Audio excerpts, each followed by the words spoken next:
On today's edition of Locked On Eagles, another 53-man roster prediction for the Birds after 2 preseason games, all that and more coming up on this Monday edition of Locked On Eagles. You are Locked On Eagles, your daily Philadelphia Eagles podcast. Part of the Locked On Podcast Network, your team every day.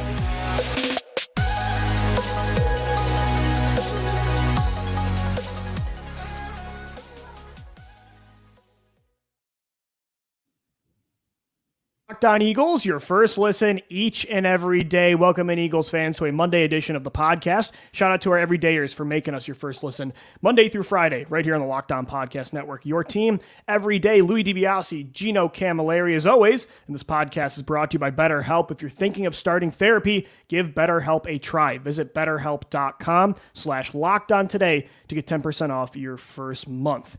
Gino, time to predict another 53-man roster for the Birds in 2023. 2 preseason games down. Feel like we got a much better sense of who's on the outside looking in, who has a stranglehold on one of these spots. But first, man, 5 years you've been on Locked On Eagles, so congratulations and happy anniversary, brother. Yes, sir. Yours was just a couple months ago as well, and it's truly crazy. What a full circle moment. We're talking about the 53-man today, and just 5 years ago, we were talking about a post Super Bowl team and saying, where could this team get to? And it's truly unbelievable. I first have to say, the everydayers, I mean, you make this thing turn. There's nothing without you guys.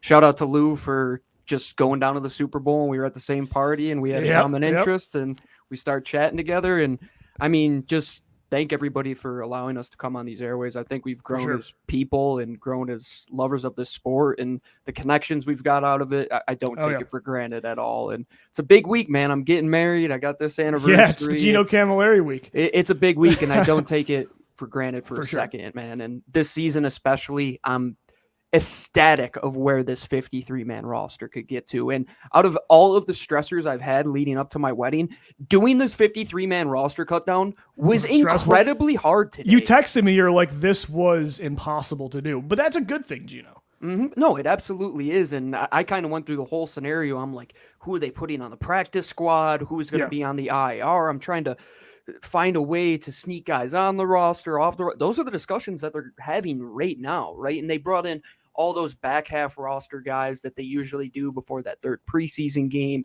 You know that a lot of the stars aren't going to be playing.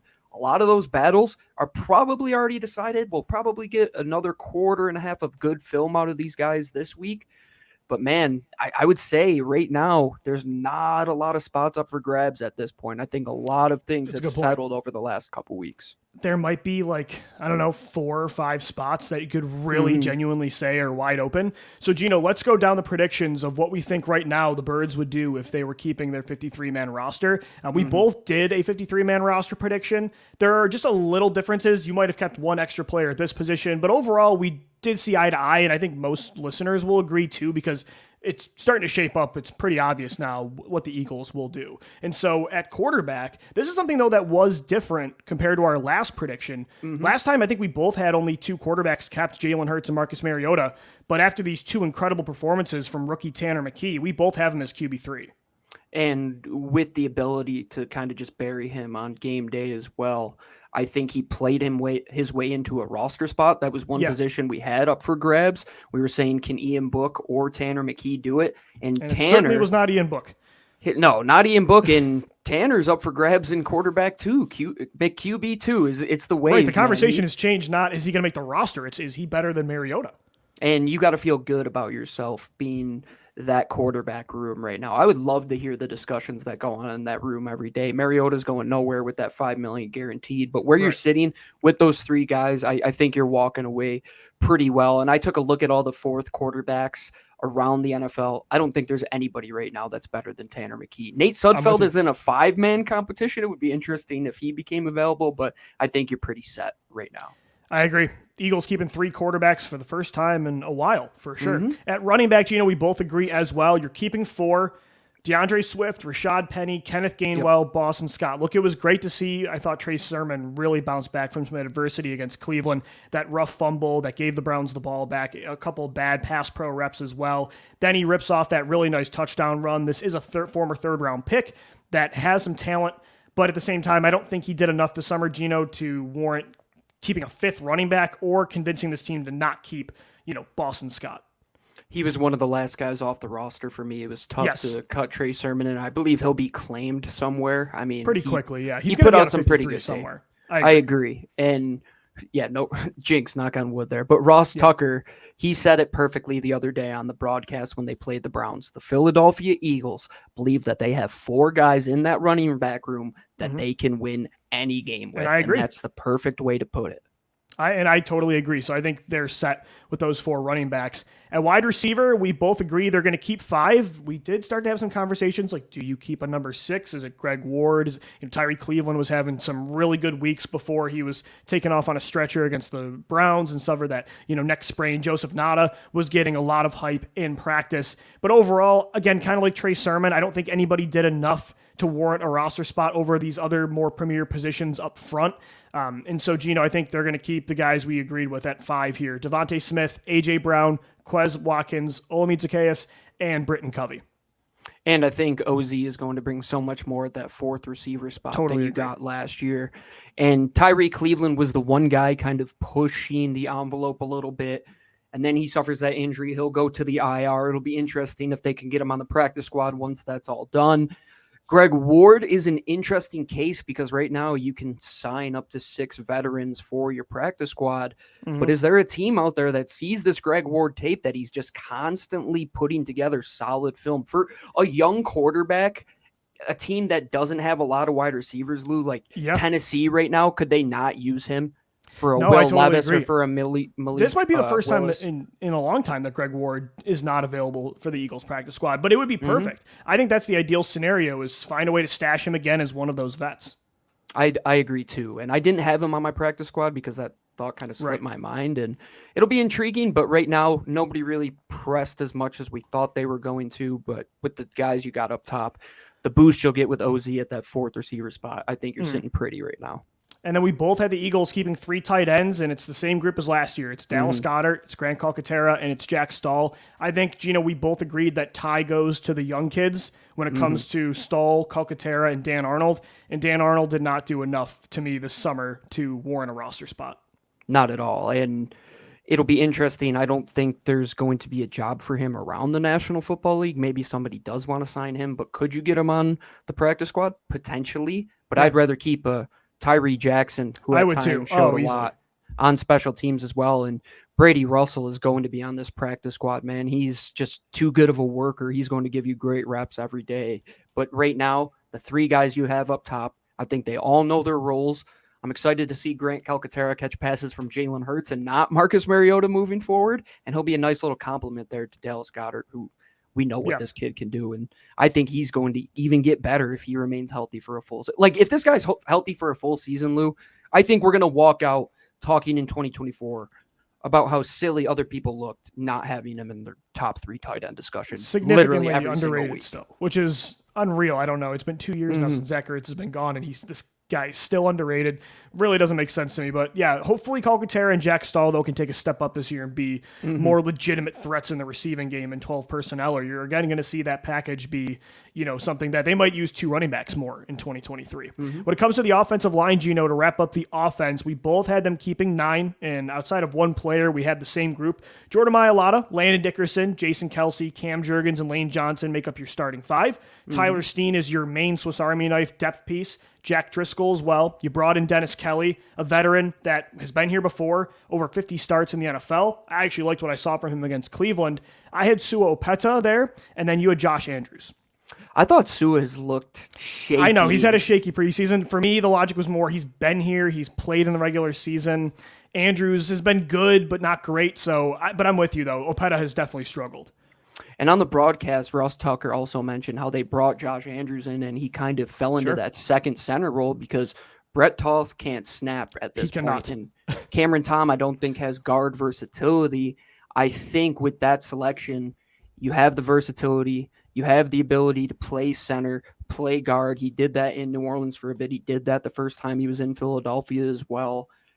But 9 is the number. They're probably going to get 2 or 3 on the practice squad. Yeah. And the swing ability of all these guys is why you're not keeping 10, because you can keep 8 or 9 and do the job of 10 or 11. That's a good point. You don't really have one guy that, like last year, Andre Dillard, could only play left tackle, in my opinion. I mean, he could play maybe some left guard, but for the most part, he was a left tackle. You're right. You don't really have a primary, like a Brett Toth, like as we learned, he can't snap. Like that's a tackle backup. You're right. Every other guy in this depth, I could say they can play pretty much any position. And you need that again along the offensive line. And that's why when we talk defense, the discussion gets super interesting because you have a lot of these guys that can do just that in many different ways. All right, that's coming up next right here on the Locked On Eagles podcast as Gino and I continue to predict the Eagles' 53-man roster for 2023. Guys, today's show is sponsored by BetterHelp Online Therapy. Sometimes in life, we're faced with tough choices, and the path forward isn't always clear. Whether you're dealing with decisions around your career, relationships, or all of the above, therapy helps you stay connected to what you really want while you navigate life, so you can move forward with confidence and excitement. Trusting yourself to make decisions that align with your values is like anything. The more you practice it, the easier it gets. Trust me, I've been doing online therapy now for a few years with BetterHelp. It has really helped me go about, life in different ways each day. Requires a lot of consistency, and that's what BetterHelp does for you. If you're thinking of starting therapy, give BetterHelp a try. It's entirely online, designed to be extremely convenient, flexible, and suited to your schedule. Just fill out a brief questionnaire to get matched with a licensed therapist, and if it doesn't work out with that therapist, you can switch anytime, no additional charge. I've been doing some late night after work in the podcast, been switching with a few different therapists. You can do that for free. Let therapy be your map with BetterHelp. Visit BetterHelp.com/lockedon today, and you're going to get 10% off your first month. That's BetterHelp.com/lockedon for 10% off your first month of online therapy. All right, Eagles fans, we're continuing on this Monday edition of the Locked On Eagles podcast. Shout out to our everydayers for making us your first listen Monday through Friday, hopefully for the last 5 years. Gino Camilleri, Louis DiBiase joining you today, predicting the Eagles' 53-man roster. Gino, we just went through offense. Let's get into defense, where I think there's definitely some more questions and probably some more surprises. The questions are good questions, though, in my opinion. It's not a bad thing. You're saying, agreed. Do we have to keep this guy on the roster when potentially elsewhere we could find an upgrade? Yeah, it's like, do we go lighter at this position because we've suddenly found all these young corners? Yeah, that's the discussion I had when I was looking at this, and that was a tough spot. The line was a tough spot. Linebacker and safety, I believe, have kind of worked themselves out. But on the line, there are some tough cuts, man. Like, for example, I hated putting Teron Jackson's name down. Same with me with Janarius Robinson, man. It does hurt when you have a lot of that youth talent, but some decisions were made with Derek Barnett. I mean, you have a lot of depth at some other positions, and that leaves you with some tough cuts, but that's what a good team is, and that's what Howie Roseman wanted to get. And that doesn't leave them from even going out and adding guys the following day after this happens. Yeah, look, I wish Derek Barnett was not a part of this 53. Gino agrees there. He wants, Teron Jackson to be on this roster, as would I, or Janarius Robinson, or both. But I think, unfortunately, Barnett is the pick over those guys. So we agreed on edge how many they keep, 5. And these players were Hassan Reddick, Josh Sweat, Brandon Graham, and Nolan Smith. That's a lock to be your top 4. Patrick Johnson did actually return to practice, so he did not suffer the long-term injury many thought when he was originally carted off the field a few weeks ago at practice. I think he's a lock, Gino, to make this team. Was playing in the Super Bowl last year, so he's going to be a part of that roster. And then, unfortunately, Derek Barnett gets in over what he's done versus what he's going to do over guys with more upside that are cheaper in Janarius Robinson and Teron Jackson, who, by the way, both had really good games against Cleveland. Would not be surprised if they're on other teams' 53s. No, and that leaves us with 6. I think you said 5 there. Reddick, Sweat, Graham, yes, Smith, my bad. Yep. Patrick Johnson, and Barnett. And Patrick Johnson, great special teams player. It's kind of fortunate with Sean Bradley going down, Zach McPherson going down. You lose a lot on special teams. And that's one of the things that made some of the decisions for me, Lou, at the back half of this roster. I took a look at who's getting those special teams reps in those first 2 preseason games.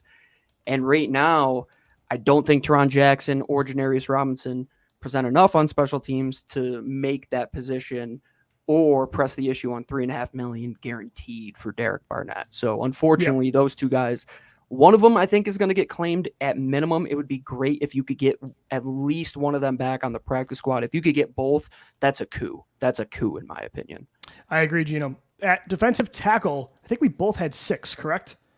Yeah. Yep. And it's the same guy. So good news on Moro Jomo. It's not going to be a season-ending injury. Thank and he's goodness. been great this preseason. So we both had him making the 53. He's behind Fletcher Cox, Jalen Carter, Jordan Davis, and Milton Williams. Again, like edge, those are your 4 established players that are going to be mainly in this rotation. But same with Marlon Tuipulotu, though. He's going to be your primary backup nose tackle to Jordan Davis.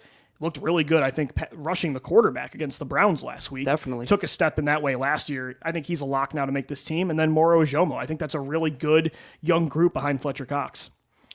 I think Fletch is going to be the beneficiary of being the literal Teenage Mutant Ninja Turtles meme where they're walking off Master Splinter and they're all the kids, right? And the old man is Fletcher Cox. It's the perfect meme for this, yeah. And he's going to play 33% of the snaps and be as fresh as ever.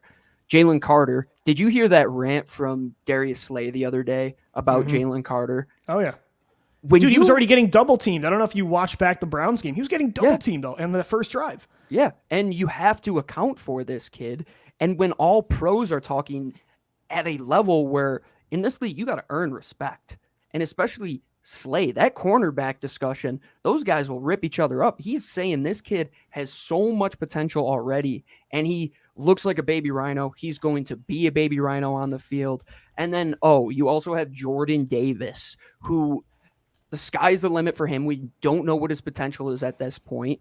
Getting a little nervous there, but hopefully, yeah. No, man. I mean, he was injured. He has to take a bigger. I know, but it's more with that Fletcher Cox thing in mind that you're talking about with keeping him fresh. I feel like Jordan Davis needs to be able to be out there and even fronts and get to the quarterback. Or if Milton Williams takes a step, then maybe not. So, that's why you have the depth, and that's why you have the pieces, and that's why you can keep all of these guys fresh. And but hopefully Davis can do that, though. I think he'll get to that point, but at this point, Lou, with how much depth they have, is that necessary? Do you need Hopefully not. But then, no. Again, for him to be a good player, he does not need to get there. I think for him, and I've said this before on the show, for him to reach the value of what they invested in this kid, I think it does. And it does take the pressure off Milton Moore and Fletcher Cox, and it allows you to keep a deeper rotation and not have to rely more on some players behind him.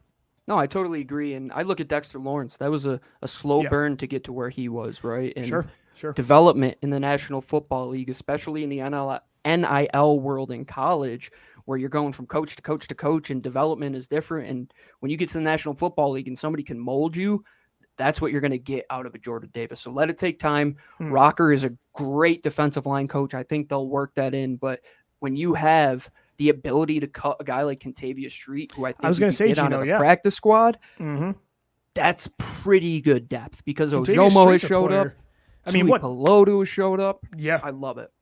Kentavious Street had 6 sacks last year, I think, for the Saints, and this is a guy that's getting cut for the Eagles. So, but Ojomo, I think, earned that spot, man. I think he was really impressive in those 2 preseason games. So we both agree 6 edge rushers, 6 defensive tackles for 12 total defensive linemen, which is why we're going a little bit lighter here at some other spots at the second and third level. At linebacker, you had them keeping only 3, Nakobe Dean, Zach Cunningham, and Christian Ellis. I did have Nicholas Morrow on this roster. I had them go light at another position here. So I think Morrow actually did enough in the preseason to earn a spot, but I totally agree with your logic. Like if you're going to go heavier at a defensive back spot versus linebacker, you go with one of those other positions. And I think Cunningham and Ellis were definitely the 2 best linebackers not named Nakobe Dean this preseason.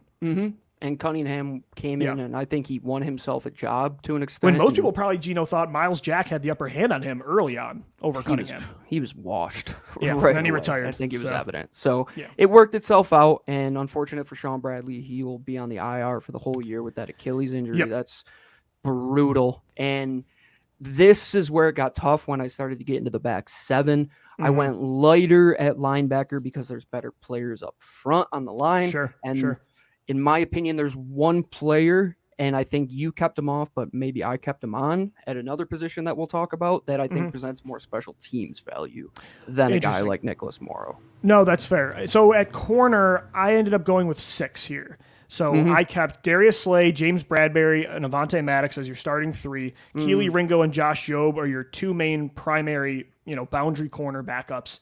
And then I had Eli Ricks making this team. Ooh, okay. Yeah, I think I don't want to lose him. And I did go a little lighter here. There's not really an obvious backup slot corner, Gino. My logic would be they're using James Bradbury a lot more inside this summer. I think there's some other guys that have versatility at safety, like a Sidney Brown, like a Kevon Wallace, who played in the slot a lot at Clemson. He's been looking good. And I think you could probably manage to get away with Mario Goodrich or Josiah Scott being on the practice squad. That's fair. If you look at it from that element, Eli Ricks is going to get claimed. Goodrich, I think fits your system. Scott fits your system. Sure.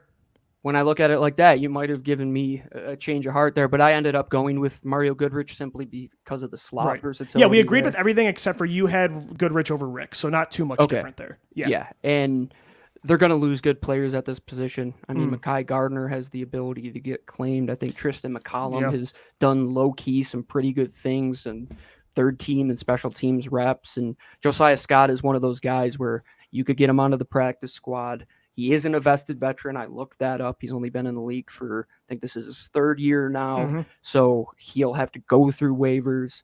Yeah, if you're looking at it from that perspective, Lou, I think that's a great way to go about it. Who do we think the National Football League, with their skill set, would be more willing to take a waiver claim on? That's where my logic was, because, again, it doesn't make much sense from a slot perspective because you don't really have an obvious guy, especially now with Zach being out for the year with that torn Achilles. He was the player at corner that was cross-training, and Ringo is not an inside guy. I don't think Job is either. But, again, it's the logic of who could you get away with in the practice squad. I think if somebody got hurt in a game, you could get away with these other players at other positions playing inside for that game, and then you can call somebody up. So that was my perspective. And, again, I really like that Sean Desai is using Bradbury inside and being more matchup-based this year. I think that's really exciting.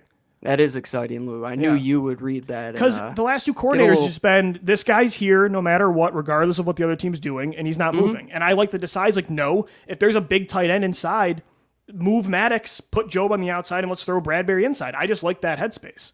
And you're going to have to with Darren Waller. I mean, somebody's got to defend that guy, right? Great point, yeah. So Desai, especially when that's like your main primary target for an opposing offense that doesn't really have other receivers.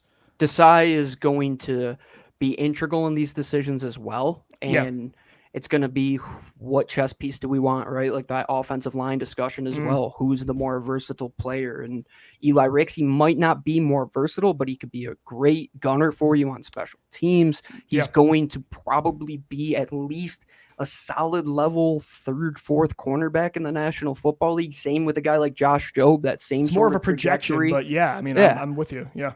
I see it as well. And it stinks for the first time in a long time. We're saying corner is one of the spots where we're saying, I don't want to see these guys go. Yeah, for sure. It's a good problem to have. So it's safety. That's where I went lighter by 1 versus you. You kept 5. I kept 4 because I did keep Nicholas Morrow. I did not have Justin Evans making this roster. I had Sidney Brown, Reed Blankenship, Terrell Edmonds, and Kevon Wallace. You had those 4 and Evans. I get your logic. Evans was actually returning punts last week. I just really haven't liked what I've seen from him so far. I'm going heavier on corner too here. I think Ringo, if you need your 5th safety, can do some things at that star spot. So for me, and again, with Cunningham and Ellis, I trust the safeties in front of Evans more than I trust the linebackers in front of Morrow. That's fair. That's very fair. And to that point of moving Ringo inside a star, Justin Evans is a much better tackler than QB Ringo, so you're giving that up. I can't debate that for sure. That's the one thing where you're going to take a little bit of a downswing, and Justin Evans with Zach McPherson going out, if, God forbid, you don't find a returner, this guy could be a returner for you. I don't know, but it all comes down to Desai. What does he want? What is the monopoly piece, or the chess piece, rather, that he wants? Does he want a younger corner that is going to give you future value and give up the ability to keep a guy like Josiah Scott on the roster who has done some things in past defenses, but might not fit your approach as much moving forward? Yes, he does fit the scheme, but that's a previous regime's guy, right? It's a new coach. You know how new coaches are. They're going to go to the guys that they like, even if Josiah Scott goes in there, but Desai doesn't like him, say he has a bad play, he's going to go to the guy he favors, right? I don't know that, but I'm just saying that could happen in the National Football. You're right. I didn't even really think of it that way. Like when I saw Scott playing in Cleveland, I'm like, oh, and McPherson went down. I'm like, oh, Scott's a lock now to make this team. But I wasn't really thinking like this is a new coach. Goodrich has been playing in front of him. Mario might actually be in the lead. If one of these guys makes the roster as that primary slot guy, could be Goodrich. So I'm with you. If they don't keep Ricks and it's between Scott and Goodrich, I'd probably lean more towards your logic there with Goodrich over Scott. And then, of course, your final three on special teams, Jake Elliott, Rick Lovato, and Aaron Sipos. You just could not find a good punter, unfortunately. Let's hope that doesn't rear its ugly head this year. It did last year. I'm nervous about that, as is Gino, but we'll cross that bridge when we get to it. Gino, coming up next right here on the Locked On Eagles podcast, we are going to get into some fringe cuts, like the guys that just barely made it. So that's coming up to wrap up this Monday edition of Locked On Eagles. Before we do that, this episode of the Locked On Eagles podcast is brought to you by the official sports book of the entire Locked On Podcast Network and LOE. It's football season. That's why you're listening to the show. That's why you're a sicko who watched the game last week. That was a 3.5-hour tie. You might have bet on it too. You definitely did. And if you did it over at FanDuel. They're giving you the chance to win all season long. The regular season is right around the corner, so get your future Super Bowl bets in now. And right now, when you go to FanDuel, you'll get a bonus bet every time that team that you pick to win the Super Bowl wins a game in the regular season. That's unbelievable. Not only are you putting in a future, but you get present investment and return as well. Just pick any team to win the Super Bowl, and you'll get bonus bets for every victory. You get bonus bets on spreads, player props, over-unders, and more. You know we're doing LOE3 every Friday. Once we get to the regular season, we're going to win you some money here over at LOE. So visit FanDuel.com/lockedon and start earning bonus bets with America's #1 sportsbook. That's FanDuel.com/lockedon, the official sportsbook of LOE and the entire Locked On Podcast Network. All right, Eagles fans, we're continuing on, wrapping up this Monday edition of the Locked On Eagles podcast. Gino and I just predicted the Eagles' 53-man roster for 2023. One more preseason game to go, then roster cuts, and it's a flurry this time, Gino. They go right from 90 to 53. No dabbling around with multiple series of cut days, so it's all going to come fast next week. Let's get into, to wrap up the show, some of the guys that we didn't mention that just barely made the roster, and I really like the way that you laid this out. So not only did you have the entire 53 broken down, but you listed your last 4 that just made it and your 8 that just barely made the roster, plus your projected practice squad as well, and IR. So your last 4 that were in: Mario Goodrich, Justin Evans, Josh Andrews, and Derek Barnett.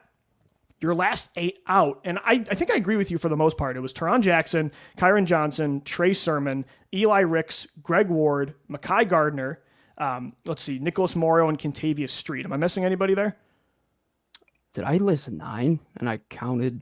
I think Ward you counted twice here. So you had. Okay, I did have Ward twice, but yes, I had 8 guys. It was so difficult. I tried to do the Joe Lunardi bracketology, last 4 in, last 4 out type of I agree with you, though. The only other one I would throw in, and there's so many. For me, Janarius Robinson was somebody I really wanted in.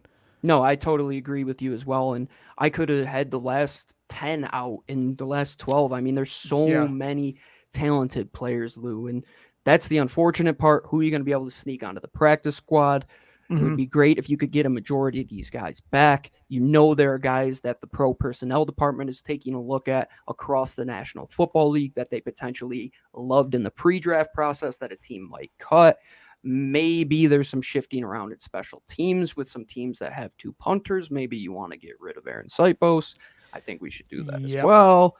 But it's ever moving. Once it happens next week, just hold on to your horses, because there's a complete another day of this. It's not just cut down to 53. Those guys that are the last 4 in that we talked about, they might be one of the first 2 guys out the very next day. Well, that's the thing. You're never really safe if you make the first wave, Gino. It could hit right after if there's a guy that suddenly is on waivers that you like.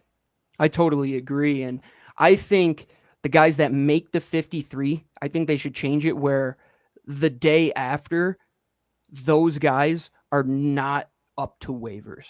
Right? Like you can stash them on the practice squad if they were worthy of that first 53-man spot, because that's what teams worry about, right? You don't want to lose those 2 guys, but you also love another guy. Oh, so you could almost designate them as like the last ones. Exactly. Yeah. Yeah. Like 2 guys that you could just designate. I think that would be something cool. I mean, with the way that rosters are now and all these different designations with health and put them on the IR, you invest the 3 quarterback thing now. They're just making way more like hockey and basketball, where there's call ups and that kind of stuff. It's much more of a farm system type of setup than it used to be.